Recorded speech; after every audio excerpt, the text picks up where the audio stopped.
It doesn't swing open to the side like a cabinet door. It goes up and it's open.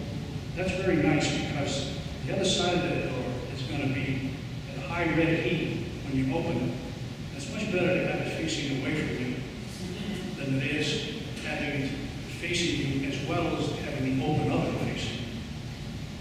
So that's one option. You know, they turn up. There are lots of laboratories and similar facilities, and you can find them. What do you think about ceramics? Small ceramics? You know, I thought about it. I don't know any reason why it wouldn't work. I've never tried it personally, so I can't say it would, but just, you know, it's a furnace. It's clean heat. When we talk a little bit more about what actually happens when you heat and quench, you can see there might be some issues around accessing the piece, but I don't know. Let's put it this way. If the only thing I had access to was a ceramic kiln, I would for sure try. Ceramic kiln, that blue stoneware, I fire will go up around 2200 degrees. That's more than you need. Yeah, like, oh, yes, Judge. Another alternative, I mostly use it for dealing things, but I've known things into oil burns during the heat season. The fire pit line barrel, and it's like 2,500 degrees for a well-done oil burn. Yeah, well, anything that will get it hot will work. So what it really boils down to, I think, is a matter of convenience, ease of use. But just one. If it'll get the piece hot, it'll do the job. Here's the furnace that I have in the shop now. The lab furnace is up here, so you get a sense of the difference. This furnace is a typical small commercial heat treat furnace. The upper part is the high temperature area for heating up to the critical temperature range. The lower part is a temporary furnace. We'll look at it a little bit more closely in a second. Over here are the controls, solid state controls. This is one of my best all-time finds. Years ago, when the Pratt Whitney surplus store down in Hartford was in its heyday, I used to try to get over there every morning when I could. You had to be there right at 8 o'clock when they opened. And once you learned your way around, you knew the first thing you did was go in the front door and immediately go all the way down and out the back door, because stuff came in the back. So if you wanted to see the new arrivals, you beat it down to that back door real fast. So this one morning, I'm rushing down the aisles, out the back door, and there was this furnace sitting there. It didn't look quite this good. The control box here had been disconnected from the furnace. It was sort of hanging off on one side with some wires connecting the two. And when you went around to the back, there's a fan housing in the back of the furnace that's enclosed in a perforated metal protective shroud. It was all kind of smashed up. So I looked, I opened the upper door, could see no evidence that it had ever been used. Opened the lower door, same thing, and there was the operator's manual tucked inside, nicely. So the guy running the surplus store wandered out the door and asked me, "What do you want from the furnace?" He says, "It's broken." I said, "I know. And it also had a big 460 volt sticker on there, so it was three-phase, 460 volt. But I wasn't to be dissuaded. So he said, "It's broken." Told me 2 or 3 times because he didn't want to see it coming back. I got it for $100.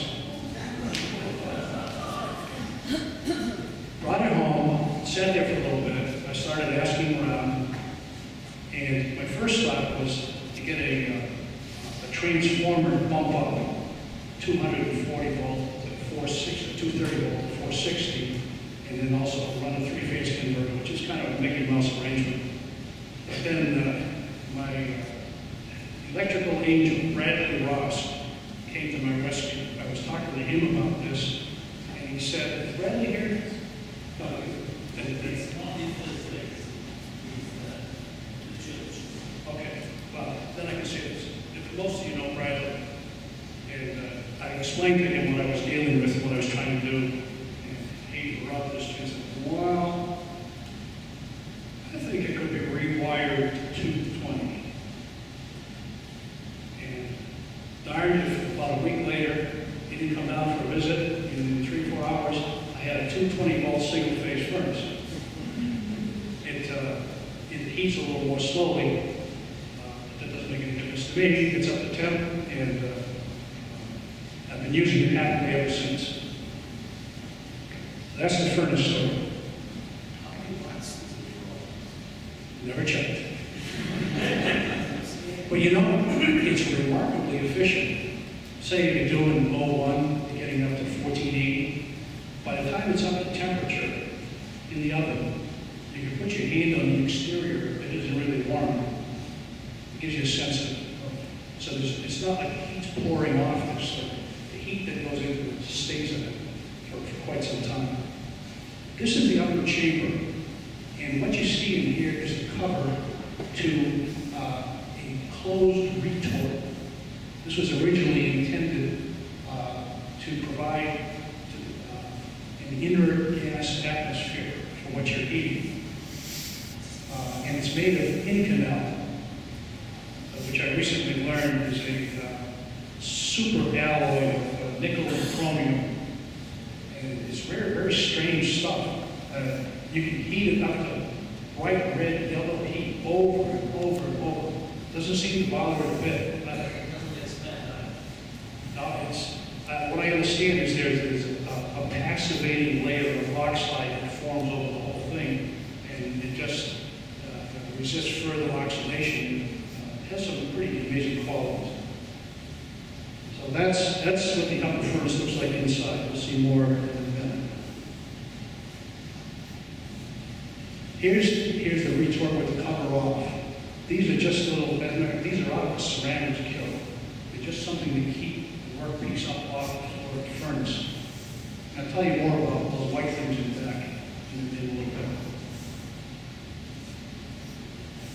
This is the lower furnace here, the tempering oven.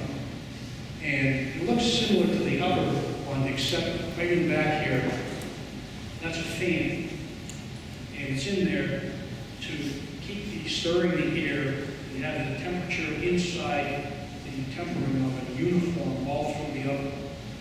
One of the reasons they need the fan is this operates at much lower temperatures, typically in the 400 to 600 degree range, and the fan helps a lot to get uniform heating. That's just a closer view of the fan. And you can see here the 2 thermocouples. These furnaces are set up. There's 2 sets of controls, redundant controls. And you set one 100 degrees higher than the other. So if for any reason there's a malfunction and a runaway on the first control, the second control will stop 100 degrees up. This is my quench tank. Stainless steel barrel, I guess it holds maybe 25 gallons. Handy to have it on a roller. Absolute must, a cover. Because when you stick red hot things in oil, lots of times it catches fire. And you want to have a cover, you need to put it on. Very embarrassing if you don't.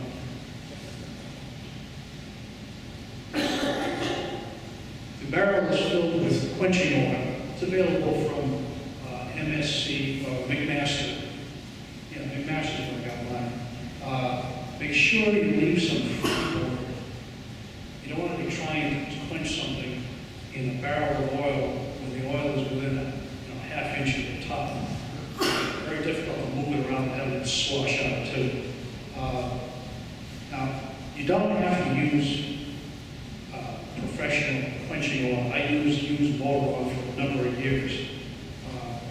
The trade-off is with used motor oil, when you pull your piece out of it, you have this black tar-like coating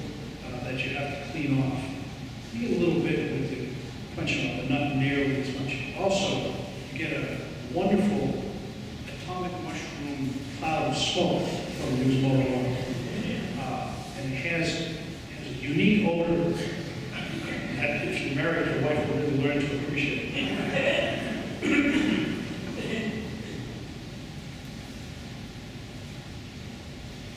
Tools. If you're going to handle red hot materials, forget about the vice grips and, you know, the water pump pliers and other makeshift kinds of things. You need to get a good pair of tongs. These are regular blacksmith tongs. And also be mindful of the fact that tongs are sized for particular thicknesses of material. So one size does not fit all. Just, you know, check things out beforehand and make sure that the work holding makes some sense. Lots of times, depending on what you're doing, you may have a piece that has a hole in it, and you can run some wire through it and just make a simple hook or something that you can use for the quench. But if it's a piece of flat stock or something like that, a good pair of tongs is pretty valuable. How about some decent gloves? Not the work gloves you got over the big box store. Get something that will stand up to a little bit of heat if you accidentally touch anything that's still hot. And that's a real concern when you fool around with this stuff. Because steel goes black at just about 1,000 degrees. Once it drops below 1,000, you can't see color anymore. 1,000 degrees is still pretty hot. And you know, you just don't want to touch it.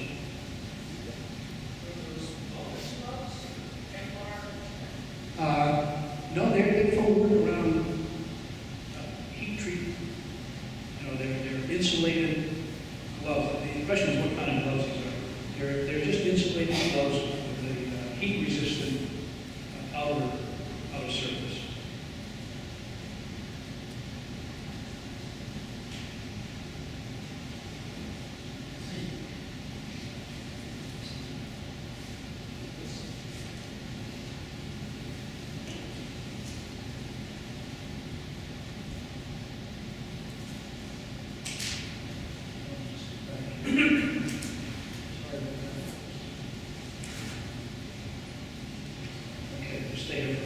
Just a few other comments on the work area. We just went through some essential tools. But you have to think about the whole area you're working in.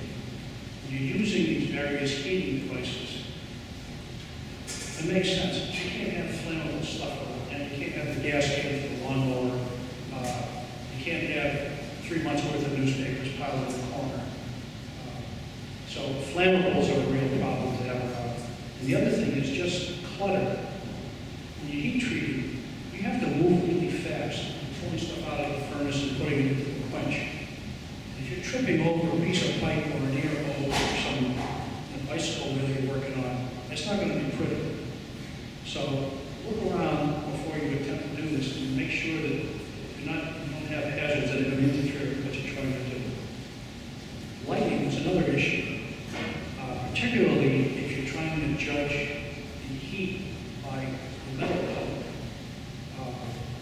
you really want almost semi-darkness. Certainly, normal light levels that you'd have in a room are excessive. The old-time blacksmith shops where they had to judge heat, metal temperature exclusively by color, you went into where the forge was, it was some dark corner of the shop. You never saw it near the window or out near the big door. It's always in that corner because you can't see the color otherwise. Other things to be concerned about when you're contemplating heat treating a piece of steel is the shape of the part. If you have a piece of flat stock, say 1/4 inch by 2 inches by 8 inches, it's pretty straightforward. You know, as the engine, you put it in the oven before you turn it on, or if you're heating it with a torch. No matter how you do it, you'll heat it through thoroughly pretty well. When it comes up to color, the whole thing will be at temperature, externally and internally. But if you have a piece that's, say, more of a cube shape, you start to have issues with getting uniform heat throughout the piece. And you really need to have a setup where you can let it soak for a while at temperature. That's where it starts to be really tough to do anything with the torch. Because if you try to heat a cube-shaped piece of any size of the torch, you're going to wind up having excessive scaling and decarburization on the surface of the piece before you get the interior of the temperature. Now the decarb is an issue that has been plaguing heat treaters for a few centuries. When you heat a piece up red hot, it's much more chemically active, and the oxygen in the air combines with it. And what it does, it takes the carbon out of the surface of the metal that you're heating.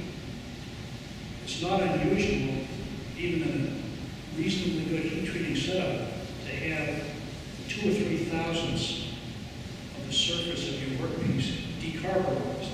In other words, the carbon's gone out of it after heating and quenching it. And what that means is that 2 or 3 thousandths is not hardened. You can heat it and quench it as many times as you want. It's never going to get hard. And it means that there has to be subsequent grinding or other surfacing operations to remove the decarburized surface so that you can have it function the way it needs to be. Worst case, you need to make an allowance when you make the original part for subsequent stock removal to remove the decarburized surface. Now, how do you deal with it?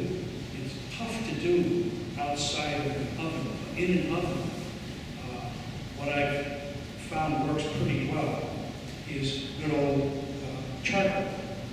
Not charcoal briquettes that you get at the grocery store. Those are mostly compressed coal dust. This is natural charcoal, which is fire, basically, usually live wood, that has been heated slowly over an extended period of time until all the impurities are burned off, and it's almost a pure form of carbon. And the way I use it is, remember that retort that was in the high temperature chamber?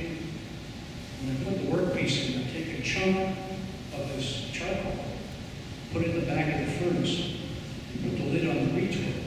As soon as it starts to come up to heat, 300 or 400 degrees, the charcoal will start to smolder, and it will scavenge all the oxygen on the inside of the retort. And it will keep the oxygen, well, it will eliminate the oxygen so it can't attack the surface of your part. Now, you could also do something like this, maybe weld up a decent-sized piece of steel pipe, put a cap on it, not screwed on it, but just because you need to be able to take it off the tongs. But create a retort with this charcoal oxygen absorbing element of it that protects your part from the heating. I mean, there have been other ways devised to solve the problem. For example, stainless steel foil wraps. I have yet to figure out how you get a part that's over almost 1,500 degrees out of the oven, out of the wrapper, and into the quench before it cools off. Because you're talking about a very short period of time, like 2 seconds before you start to lose heat. And they use it all the time. I just have yet to talk to anybody who can tell me how to use it successfully. Well, then you've got issues with quenching because unless you're able to wrap that foil so tightly around your workpiece that there's no entrapped air, you're not going to get a good quench because the air is going to insulate the workpiece from the quench. So it's a dilemma. Victor, I'm sorry. It's something that we often make traditional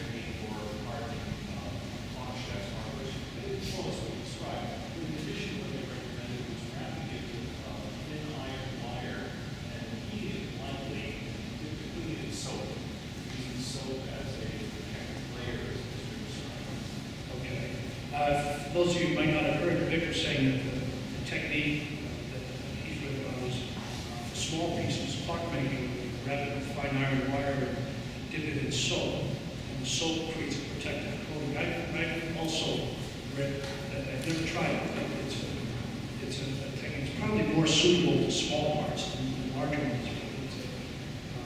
But apparently it's a viable approach. What I was going to ask you was, do you use this foil for anything other than air hardening? Do you slow it down or even replanting? That's a good question. I I really, always thought you just used it for air hardening. I'll repeat again. The question was, is the foil just used for ear hardening? And I don't know the answer, but it would certainly make sense because with air hardening, you just cool it in the end of the air. The rate of cooling really isn't important. So you can let the whole thing cool in the package and just unwrap it when you're done. So yeah, that would be viable. And maybe that's the answer I'm looking for.